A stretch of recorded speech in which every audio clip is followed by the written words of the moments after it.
Sa pagpapatuloy ng pangangaso ni Vincent Astrolabio sa masukal na gubat ng Bantamweight Division, abay nakabuntot na siya sa posibleng biktima. Nasa position siya itong si Astrolabio to at least contend for one of the major crowns.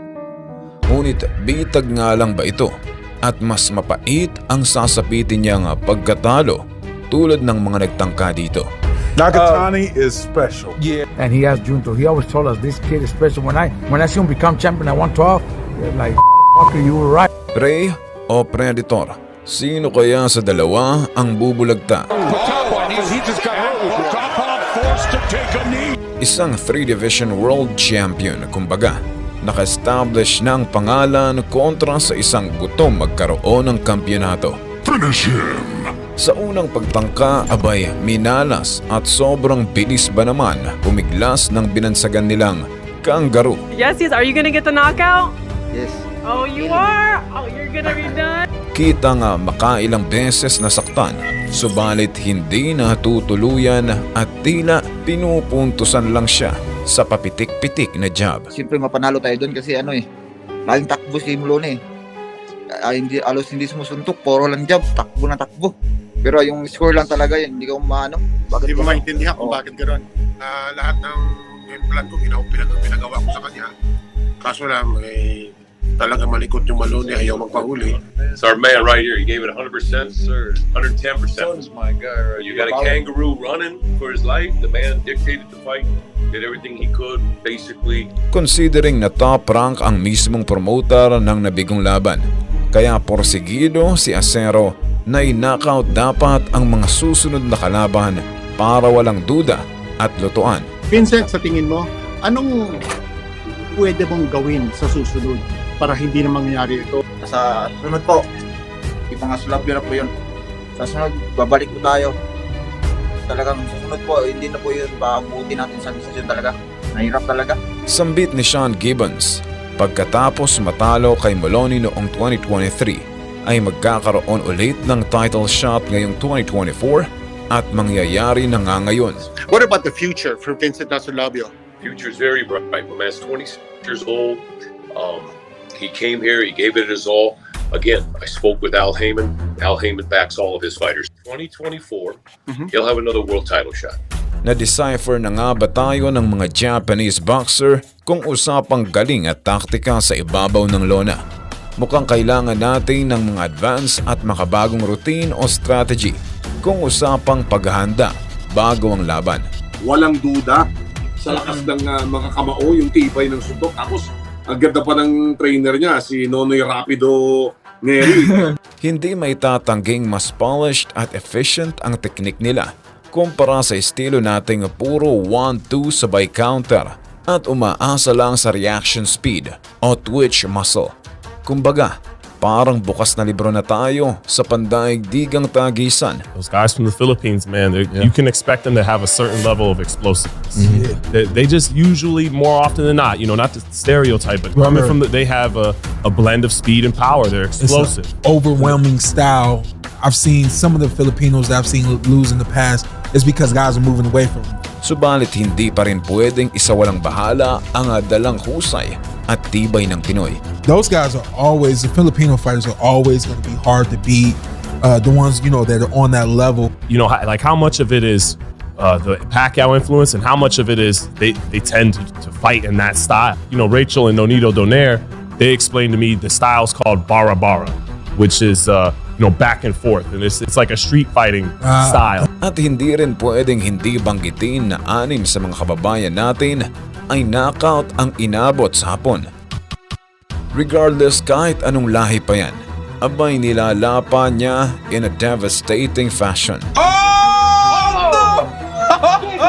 May ideya rin si Astrolabio kung gaano kagaling ang mga Japanese boxer dahil nakakasparing niya ang pambatong nilang na si Tomoki Kameda sa harap mismo ni Pacquiao. Ano nga ba ang ganap sa training regimen ng kampo ni Nakatani? Maniniwala ka bang umabot ng 100 rounds ang sparring nito bilang preparasyon sa kanyang mga laban? Great shape and tough and work. These guys are starting to have some heat. Speaking of advanced training method ng mga Hapon, aba itong trainer ni Nakatani ay old school ang pinapairal. You know, you're here with Rudy Hernandez. He's an old school style trainer. Very famous trainer. Doesn't do mitts though. Working with an old school style trainer like Rudy, what has his training style helped you? ボクシングもそうですけど、人生のことに対してもすごく教えてくれるトレーナーなので。Si Rudy Hernandez ang isa sa mga rare trainer na hindi gumagamit ng mitts sa kanyang mga boxer. At ang rason niya kung bakit ay hindi rin naman daw nasusunod sa mismong laban. Mas pinapatalas niya ang actual blow-by-blow experience kaya mas sanay kapag actual fight na. From what you know, what is his strongest tool in his arsenal? His dedication. The fact that he comes to the gym and he works really hard and he's very dedicated when he goes home. Ngunit di rin nila pwedeng isawalang bahala ang one of the best trainer natin na si Nonoy Rapido Neri. Tandaan na siya mismo ang mastermind para magapi ang technical na sarigo. Pero doon ako na confident sa paglaban namin ni Rigondo Sir. Sa legend, marami ng kalaban na magagaling like Donaire. So, ina-advise ko kay Astrolabio na kaya mo pala makipagsabayan sa mga world class. So, ngayon, pisahan na natin to.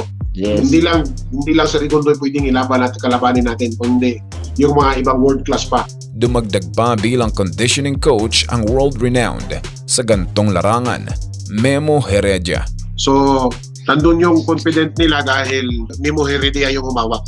Iba talaga, basta iba yung Memo Heredia. Magaling. Ito rin ang nakapagbibigay ng mataas na kumpiyansa kay Vincent. Ika nga, if you don't believe in you, no one will. Ito na yung daan namin papunta sa dulo eh. Kaya yun po, na gawa po namin yung pagod namin sa training. And they come with a certain level of hunger too when they to the ring. You know, you could just see it. Ano naman kaya ang opinyon ni Nakatani sa makakatunggaling Pinoy? Do you feel that after this fight with Astrolabio, and then maybe what you do next potentially will raise your stock even higher? So, 180, I want unified title. Base sa sagot niya, ay tila hindi gaanong kinukonsiderang threat ang Pinoy at bukang bibig palagi ang mga plano sa pag-akyat niya ng dibisyon. Sa katunayan, si Inoue ang gusto niya nga makatunggali sa pagbabaka sakaling maging number 1 pound for pound na pinapangarap niya. And you know, in a way, he's for most people number 1 or 2 pound for pound. If you fight him, if you beat him, do you feel that you now become a 1 or 2 number 1 pound for pound fighter as well? もちろん井上選手に勝てばたくさんの評価をもらえると思いますし、パウンド4パウンド1位という目標を持っているので。Kahit nga ang veteranong trainer na si Robert Garcia ay bilib na bilib sa hapon na ito. So what about Junto Nakatani versus Inoue? If that fight happens, we're gonna go support Rudy and we're gonna fly to Japan to see it live. Sa current pound for pound rankings ay nasa top 10 na siya sa buong mundo. Kung si Vincent ay nabigo kaya Jason Moloney via majority decision, abay wagi naman si Nakatani sa kambal nitong si Andrew Moloney via brutal knockout. Sapat na basihan na ba ito para mapredict ang magiging senaryo? Parehas rin nilang target makaharap ngayon ang WBA Bantamweight Champion, Takuma Inoue. And is there any other fighter that you have on your radar that you want to share the ring with? Inoue? Yeah? Yeah, Inoue. Inoue brothers? Yeah, Inoue brothers. So you've called out Takuma Inoue, obviously brother of Naoya. Where does that fight stand? Is that something that you think we see in the future? Maybe. I want to unified title. So, any champion. Build-up fight rin ito para mapalabas nila sa lungga ang totoong monster ng Japan. May dalawang bagong undefeated champion rin dyan na may below 10 fights pa lang. Ryosuke Nishida bilang IBF Bantamweight title holder at Yoshiki Takai bilang WBO World Bantamweight Champion. Sana'y masalat ni Astrolabio kahit isa lang dyan, tapos isa-isa niyang hantingin hanggang makumpleto ang apat. So sabi ko sa kanya kahit sino dyan, basta Kumplito yung training natin, handa tayo kahit sinong kalaban. Anytime po. Ang ganda ng bitaw eh. Ang ganda ng bitaw. He was confident, he was cocky, he was able to walk the talk. Ika nga, no? So, kailangan tutok pa rin sa main mission. Yun po ang ultimate goal, to become a world champion. But I love the way this kid is improving. Kayo, kanino nyo ilalapag ang pantaya sa dalawang may ibubuga at exciting sa lona? Sa kababayang Pinoy ba na abot kamay na ang minimithing kampyonato? O sa hapon na pinagpatong-patong ang 20 knockout para makilala sa buong mundo? Huwag kukurap mga brad, dahil sa isang iglap ay may lalagapak.